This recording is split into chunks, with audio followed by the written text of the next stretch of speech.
بسم اللہ الرحمن الرحیم۔ السلام علیکم ناظرین محترم، آج آپ کو ایک اہم خبر سے آگاہ کرتے چلیں کہ اقوام متحدہ میں بھی بھارت کو منہ کی کھانی پڑی اور کشمیر کو جیت حاصل ہوئی۔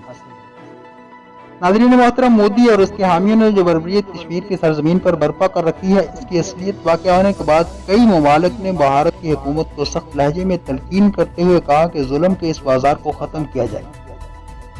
تاہم دہلی سرکار پھر بھی اس جانب کوئی توجہ نہیں دے رہی۔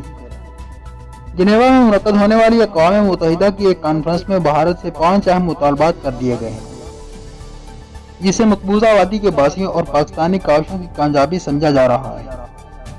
ان مطالبات میں کون کہاں کھڑا ہے، پاکستان نے کتنے ممالک کو کشمیر کے مسئلے پر یکجا کیا، کیا مودی بڑھتے دباؤ کی وجہ سے مسئلہ کشمیر کو حل کرنے پر رضامند ہو سکے گا، کیا پاکستانی وزیر اعظم عمران خان کا حکمت عملی اور باجوہ ڈاکٹر آئین نے کام کر دکھایا۔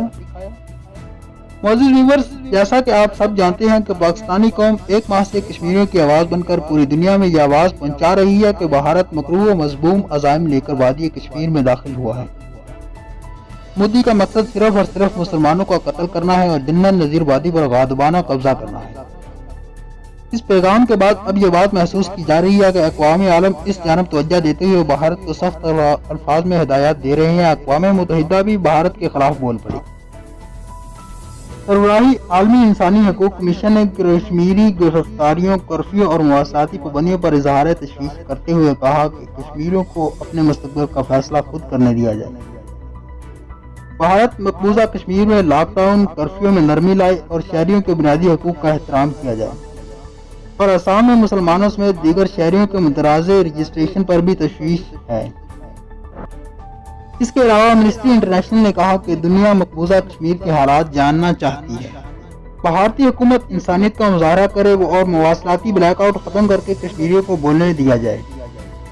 معزز دوستو، اقوام متحدہ کی انسانی حقوق کونسل کے اجلاس میں افتتاحی تقریر میں انسانی حقوق کی سربراہی مشیل باشیلے نے مقبوضہ کشمیر میں بھارتی اقدامات کے بعد انسانی حقوق کے خلاف ورزیوں پر گہری تشویش کا اظہار کرتے ہوئے بھارت سے مطالبہ کیا کہ کشمیریوں کی بنیادی ضروریات تک رسائی کو یقینی بنایا جائے۔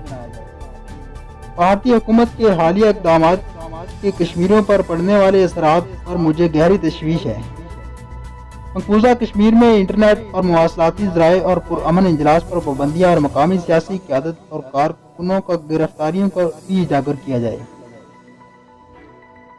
میں بھارت اور پاکستان دونوں ممالک پر زور دیتی ہوں کہ وہ خطے میں انسانی حقوق کی پاسداری اور احترام کو یقینی بنائیں۔ خاص کر بھارت سے اپیل کرتی ہوں کہ لاک ڈاؤن اور کرفیو میں نرمی لائیں۔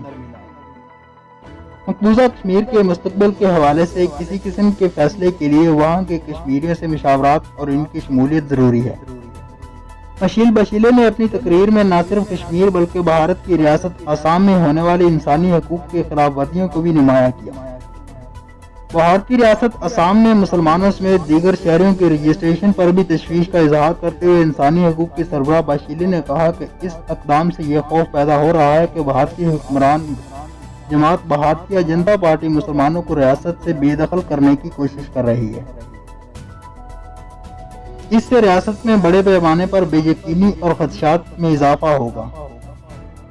حکومت سے مطالبہ کرتی ہوں کہ وہ اپیل کے موقع پر شہریوں کی بے دخلی گرفتاریوں سے گریز کریں اور عوام کو ریاست سے باہر ہونے سے تحفظ دیں۔ معزز ویورز، اقوام متحدہ کے تازہ ترین بیان کے بعد یہ خبریں آ رہی ہیں کہ مودی صاحب کو سخت کوفت میں مبتلا ہیں۔ ان کے ترجمان مسلسل بھارتی سپریم کورٹ سے رابطہ کر رہے ہیں تاکہ آرٹیکل کے فیصلے کو کالعدم قرار دے کے مسئلہ کشمیر کو پھر دفن کر دیا جائے اور خاموش طریقے سے مسلم کوش فسادات اور جنم دے کر مسلم آبادی کو اقلیت میں بدلا جائے۔ نریندر مودی چونکہ اپنے ہی فیصلوں پر پھنس گئے ہیں اور لہٰذا اب انہیں ان فیصلوں سے فرار ہونے کی راہ درکار ہے، لیکن پاکستان نے بھی سفارتی مہریں تیزی سے تبدیل کرنے کا ارادہ کر لیا ہے اور ہر ممکنہ کوشش سے اس مسئلے کا پائیدار حل تلاش کرنے کی جرات کی جانے لگی۔ ویورز، آپ کو یہاں ایک اہم خبر سے آشنائی دیتے چلیں کہ پاکستان نے ایک بڑی کامیابی سمیٹتے ہوئے دنیا کے 50 بڑے ممالک کو کشمیر کے مسئلے پر یکجا کر لیا ہے۔ پاکستان نے اقوام متحدہ کی انسانی حقوق کونسل کے اجلاس میں 58 ملکوں کی طرف سے مقبوضہ کشمیر میں انسانی حقوق کی بدترین صورتحال پر مشترکہ اعلامیہ پیش کر دیا ہے۔